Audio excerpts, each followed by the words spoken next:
Well, we begin the news this hour with Turkey. News coming out of Turkey, that is. 2 people are dead after a suicide bomber attacked the American embassy in Ankara. A Turkish guard and a visiting Turkish journalist were the victims. The Obama administration has now called this an act of terror. Turkey's interior minister says that the bomber was known to be a leftist and a part of the radical group known as the Revolutionary People's Liberation Party Front. He went on to say that the motive may have been different than motives of Islamic militants. Now, this comes on the same day that Hillary Clinton steps down from her post as Secretary of State, and just days after the contentious Capitol Hill hearings that dealt with the attack on the U.S. consulate in Benghazi. Secretary Clinton was largely lauded by her Democratic colleagues for boosting America's image abroad, particularly in the Middle East. President Obama took his praise of Clinton just one step further. I think Hillary will go down as one of the finest Secretaries of States we've had. But if you look at recent polls, the U.S. is still largely seen in unfavorable light in the Middle East. So today, on her last day in the Obama administration, I want to spend some time examining Secretary Clinton's legacy and that of the U.S. in the Muslim world. Earlier, I was joined by author and historian Dr. Webster Tarpley, who shared his opinions on Clinton's legacy with us. I think her record is one of the most dismal of modern times. Maybe catastrophic would be a term for this. The reset with Russia that she touted so much has dissolved into animosity. The U.S. is pushing NATO anti-ballistic missiles right up to the border of Russia.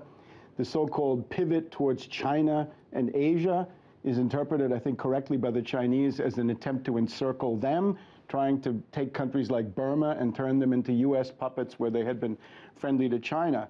Latin America, U.S. influence is probably at an all-time low.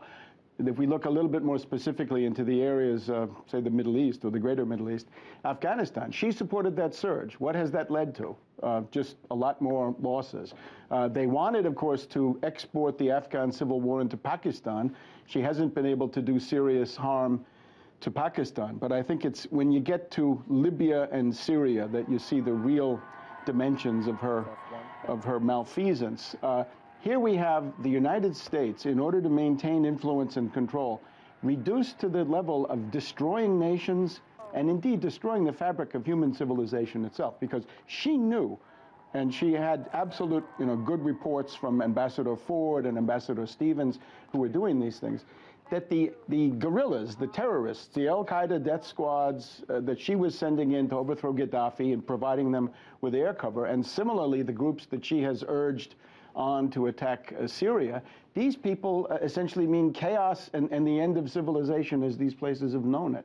Okay, so let's pause the conversation there. You obviously brought up a lot of information, but I do want to bring up poll numbers really quickly dealing with the Middle East attitudes of the U.S. recently, if we can go ahead and bring those up. Obviously, you see that a lot of people, a lot of these countries are seeing the U.S. in an unfavorable light. Pakistan right now is 80% unfavorable, and that went down, obviously, pretty dramatically after the U.S. went in and killed Osama bin Laden. So looking at these statistics, the U.S. Being so unfavorable among so many of these countries, I have to ask you, I mean, really, does it all come down to Hillary Clinton and her decisions, or was it more of a broad Obama administration approach? Well, of course, it's the new Obama approach, which it's an attempt to de-emphasize conventional military operations with heavy divisions, but to use cyber warfare, economic sanctions, economic warfare, drones, drone assassinations on the ground, color revolutions, and then this dimension that is very open and very blatant after 9/11 to go back to using al-Qaeda the way it was used in Afghanistan as an open tool of the United States. Let me also point out the fundamental weakness of Hillary Clinton. She always believes that as a woman, she's got to be the biggest warmonger in the room. She's got to be the most aggressive. And if she's not, she goes into an identity crisis. Now, this, unfortunately, is the definition of weakness, that you're so afraid of what you might do that you have to compensate. And that's what she does. So it means she can't exercise any judgment. As president, she would be the tool of unscrupulous advisors and the one who was most bellicose and aggressive is the one that she would listen to. So let me stop you there, because you did just say that that Al-Qaeda is a tool of the United States. Sure. Do you care to elaborate on that? I mean, that's a very serious accusation. She said it the other day. Hillary Clinton, in her testimony the previous week, said Al-Qaeda was created by the United States as a tool against the Soviet Union in Afghanistan. Yes, absolutely. Everybody knows that. That's written on the walls. During the 9/11 phase with bin Laden and all the rest of this, this was somewhat obscured, but now it's out in the open. The U.S. wants Al-Qaeda, Belhaj, these people to take over Libya, and the al-Nusra group, which they admit is a terrorist group, they want that to become the government of Syria. But Webster, what you're saying is something that happened in the 1980s versus the Al-Qaeda of today. Do you still believe that Al-Qaeda is a puppet of the U.S.? The people involved in this have been around. I mean, take Robert Gates, who was Secretary of Defense until the day before yesterday. He was part of this operation. In the Pentagon today, you still have somebody in the top 5 or 6, Michael Vickers, in the department, who actually participated in creating Al-Qaeda. It's the CIA Arab Legion.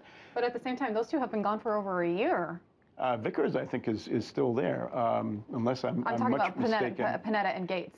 Well, I was Panetta Gates, of course, but he's been there, and he presided over the beginning of these operations with Libya and so forth. But take Michael Vickers. Anyway, the other interesting point is with the State Department. We get down to the level of sort of technical failures.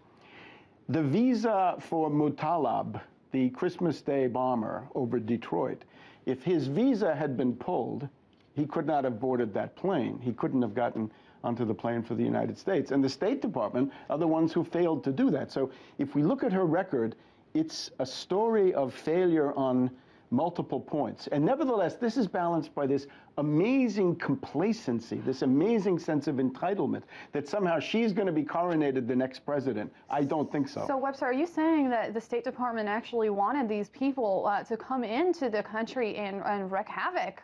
What I'm saying is that should have been fully and openly investigated. And it did come out in a hearing, but then they immediately went into executive session and got themselves together to quiet it down. So she's also touted, because she's been in 115 countries. As Zbigniew Brzezinski once said, that's nothing. There are travel agents who've been in 190 countries. That was author and historian Webster Tarpley.